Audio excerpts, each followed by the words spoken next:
Retour en France dans un registre beaucoup plus pacifique avec un philosophe qui, comme Candide, cultive son jardin. L'homme que vous allez découvrir détient peut-être une partie de la solution aux problèmes que nous évoquions au début de ce journal. La crise, le chômage, la croissance en berne. Pierre Rabhi est un prophète de l'écologie, un ascète qui pratique une agriculture respectueuse de la nature et qui promeut le concept de sobriété heureuse. Juliette Duquesne et Julien Desniel nous font découvrir cet homme étonnant et les nombreux projets qu'il a inspirés. Voici un hameau écologique construit autour d'une école un peu particulière. Dans 16, on a 6 unités. Ici, les élèves n'étudient pas que les maths ou le français. Des dizaines d'ateliers différents sont proposés.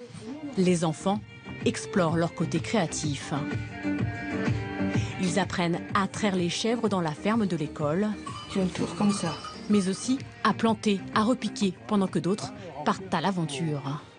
C'est toi qui anime l'atelier ou c'est un adulte? Oui, c'est moi. Et On a le droit dans cette école. Et c'est quoi que tu animes alors comme atelier? Un atelier recherche d'animaux, on les attrape s'il y en a et puis on les observe, ensuite on les relâche dans un bon endroit. Le principe de base de cette école, favoriser la collaboration plutôt que la compétition. Je me suis rendu compte que finalement pour moi le problème numéro 1 c'est l'humain.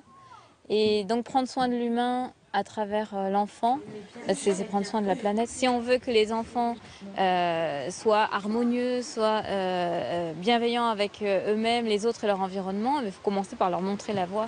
Une autre pédagogie qui a attiré cette mère de 4 enfants. Pour elle, ce lieu ne ressemble en rien à une communauté babacool qui vit en autarcie.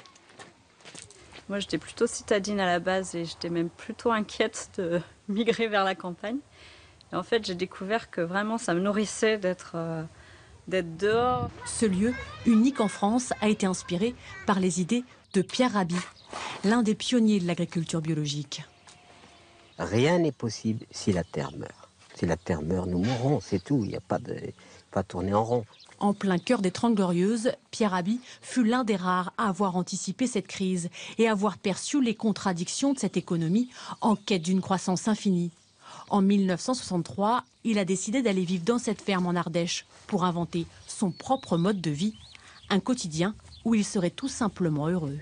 On a maintenant une existence frénétique, c'est-à-dire qu'on est toujours le temps qui nous harcèle, etc. Quand vous venez au jardin, jardin vous apaise parce que les cycles sont là. Et votre plant de tomates ne vous donnera pas les tomates parce que vous l'aurez engueulé.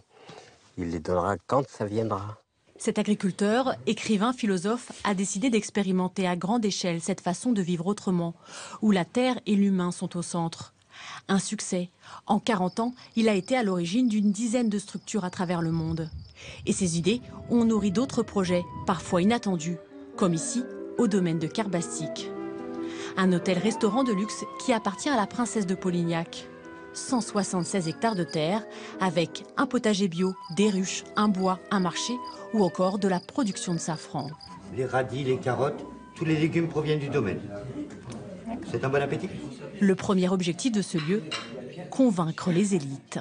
C'est ça, je dirais presque avant tout, de sensibiliser les responsables à ce que peut être un domaine qui était complètement fermé et presque mort, aujourd'hui qui devient vivant, qui est ouvert à tous. Lorsqu'elle a converti ce lieu à l'agriculture biologique, tout le monde pensait que c'était un caprice de princesse. Aujourd'hui, elle a créé 33 emplois, dont une partie en réinsertion. Alexandre Le Bouédec travaille ici depuis 5 ans. Ça m'a apporté plus qu'un travail, comme un bien-être en plus. Le travail en lui-même et surtout le cadre. Donc c'est une joie de travailler ici.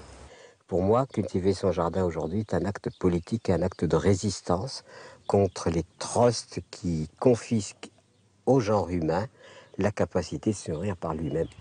Que ce soit en Bretagne, en Ardèche et même maintenant en région parisienne, de plus en plus de Français trouvent des lieux pour renouer avec la nature et essayer d'organiser différemment les rapports humains. Face à un système en crise, la société civile est devenue un laboratoire où s'expérimentent des solutions pour le futur. Dans un instant, vous découvrirez peut-être d'autres recettes du bonheur. C'est le titre d'un film savoureux qui sort aujourd'hui dans les salles.